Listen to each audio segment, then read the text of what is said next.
Welcome to this week's legislative report. Bill introductions wrapped up this week with a total of 715 bills and 18 constitutional amendments offered this session.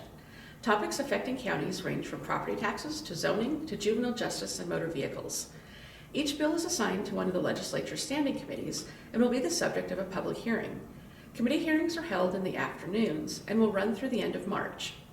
Floor debate is held during the mornings. This week, debate focused on changes to the legislature's permanent rules. Next week, Nebraska Supreme Court Chief Justice Jeffrey Funk will offer the annual State of the Judiciary address on Tuesday.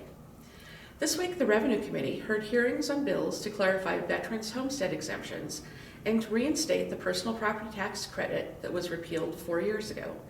Next week, they'll hear 2 bills to expand homestead exemptions for disabled veterans and another to clarify tax sales procedures. The Government, Military, and Veterans Affairs Committee heard 2 bills that were introduced on NACO's behalf.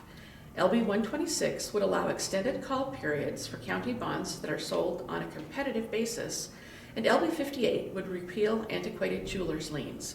They also heard a measure to protect residential addresses of law enforcement officers and judges from being disclosed in county treasurer's records.